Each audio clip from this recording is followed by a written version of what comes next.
I'm Haley Knippel. And I'm Deanna Atkins. Welcome to the Indy Presents Fort Fuel. I'm sure that you've all heard at a party mostly populated by FLC students on September 5th, a cop car was stolen. Today we're going to talk about the facts. We got the public record from the police department to go over the actual police report from that night. What we found out definitely surprised us, but before we reveal any of that, we'll go to an interview with the owners of the house where the party in question occurred. We're here at 906 Hidden Valley Circle, where on September 5th, a cop car was allegedly stolen, and we're going to be interviewing the house owners. This is Ben, Connor, and Brian. They're all juniors at Fort Lewis College. What can you tell us about this party that was thrown on September 5th? Well, it all started off, typical Monday. We were having a few margaritas at the house, doing our thing, and we were like, okay, well, we've got this big house now. It's a pretty sweet house. It's pretty chill, and we decided that we're going to throw a big party because people in Durango, they don't always know how to throw the best parties, but we think we do. Yep. And so what we did, we decided to have, like a dance room in the garage, a couple kegs out back, just, invite like a solid amount of people over. And pretty much the entire freshman class showed up. So how many people would you say were here at your house? I'd say there's a good 200. And that was an estimate, confirmed by the cops, too. They said this was the biggest party they had seen themselves. Probably 200 people there.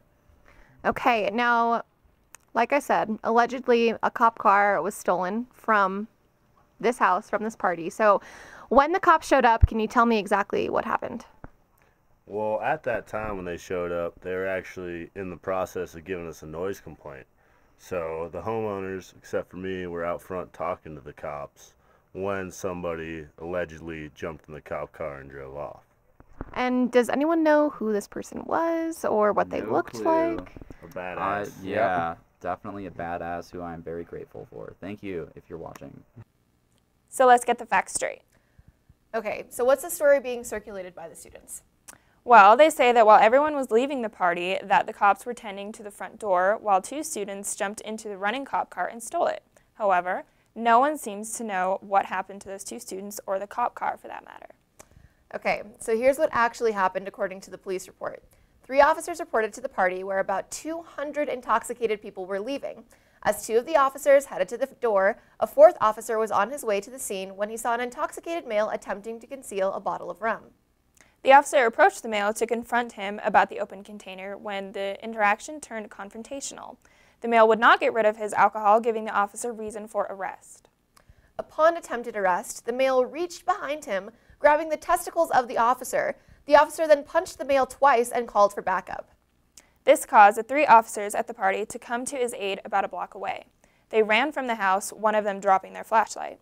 The cop, still in his car, flipped on his lights and rushed to help. Upon arrival, they assisted the lone officer in the arrest. This was the only arrest made that night, and no other tickets were given. After the arrest, the officers received a dispatch call claiming that the cop car was stolen from the scene of the party. But as we now know, what the intoxicated students thought was a cop car being stolen was actually just a cop hurriedly driving to the aid of another officer.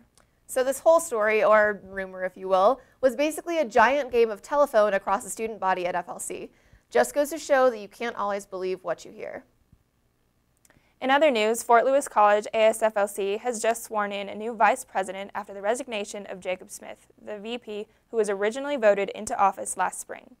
When asked about the resignation of Jacob, the faculty advisor for ASFLC, Mark Mostowski, said, "I am not able to divulge what occurred."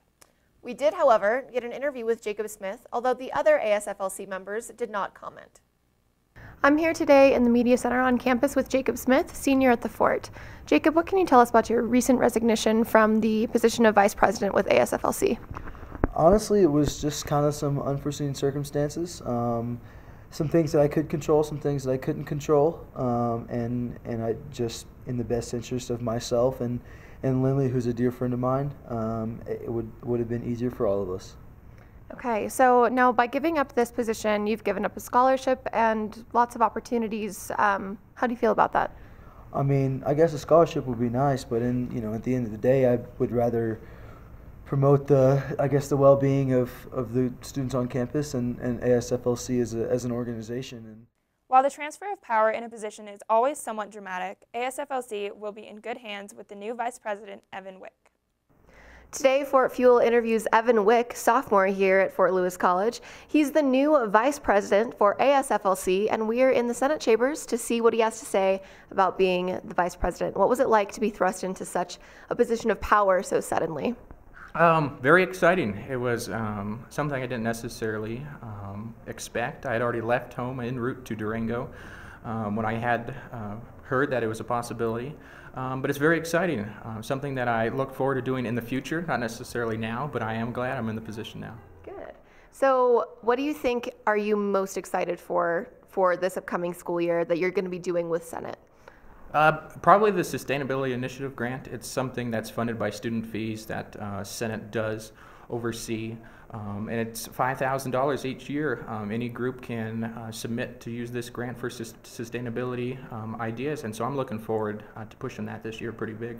Definitely. So how do students apply for the sustainability grant, and what kinds of ideas are you looking for? In terms of ideas, it's pretty broad, as long as it pertains to sustainability, preferably on campus.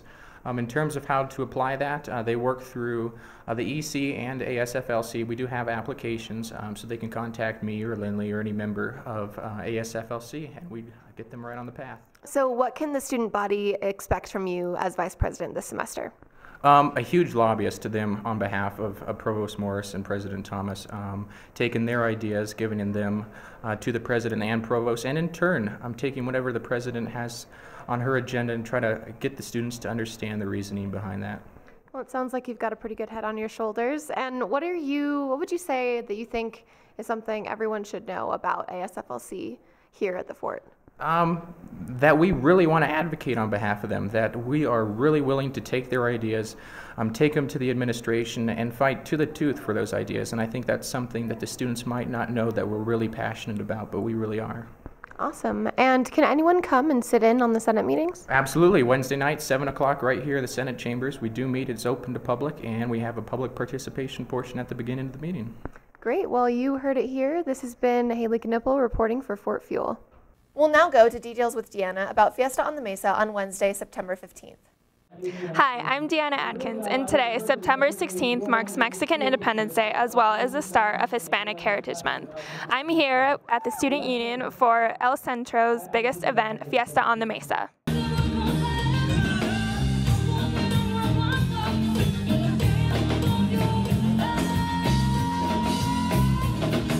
Show us what you can do.